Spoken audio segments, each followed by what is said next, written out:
సంక్రాంతి వచ్చిందే తుమ్మెదా. ఓకే, సంక్రాంతి వచ్చింది అయినా కూడా మీరు చదవడం తప్ప. షార్ట్ నోట్ చెప్పి వెళ్ళిపోతా. సో ఇరాన్ వార్తలలో నిలిచింది. ప్రెసిడెంట్ వ్యతిరేకంగా చాలా తీవ్రంగా అక్కడ ఇవి జరుగుతున్నాయి. ఓకే, అల్లర్లు జరుగుతున్నాయి. ఇంటర్నల్గా మొత్తం డిస్టర్బ్ అయిపోయింది. యూఎస్ శాంక్షన్స్ విధించింది. సో ఇరాన్ ఒక 2-3 రోజుల నుంచి వార్తలలో ఉంది కాబట్టి దాని మ్యాప్ మొత్తం చెప్పేస్తా చూడండి. చాలా ఇంపార్టెంట్ బిట్, ఎందుకంటే కాస్పియన్ సముద్రం ఇవన్నీ దాని చుట్టూ ఉంటాయి. చహబార్ పోర్ట్ కూడా ఇరాన్లో ఉంటుంది. ఇవన్నీ ఇంపార్టెంట్, గుర్తుపెట్టుకోండి. మ్యాప్ చూపిస్తా చూడండి. సో ఇరాన్ గురించి చెప్పాలంటే మీకు ఫస్ట్ దానికి ల్యాండ్ బార్డర్స్, మెరిటైమ్ బార్డర్స్ అంటే చుట్టుపక్కల సరిహద్దులు చెప్తా. ఫస్ట్ వినండి.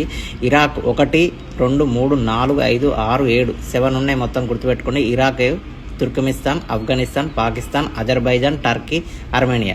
సో మెరిటైమ్ బార్డర్స్ అంటే చుట్టుపక్కల సముద్ర జలాలు ఉంటాయి కదా, వాటికి సంబంధించి నార్త్ సైడ్ ఏమో కాస్పియన్ సీ ఉంటుంది, సౌత్ సైడ్ పర్షియన్ గల్ఫ్ ఉంటుంది, గల్ఫ్ ఆఫ్ ఒమన్ ఉంటుంది, which is connected by straight of Hormuz. ఇది న్యూస్లో ఉంది. ఇది ఇంతకుముందు కూడా పీవైకి బిట్టే స్ట్రేట్ ఆఫ్ హార్మోజ్.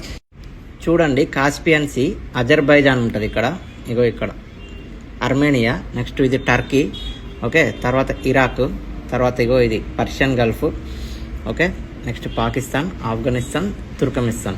ఓకే, ఇందులో చహబార్ పోర్ట్ ఉంటుంది ఇక్కడ. ఓకే, ఇది టెహ్రాన్ మెయిన్ న్యూస్. ఓకే, ఇది ఇరాక్ యొక్క మొత్తం ఫుల్ డీటెయిల్స్ అన్నమాట.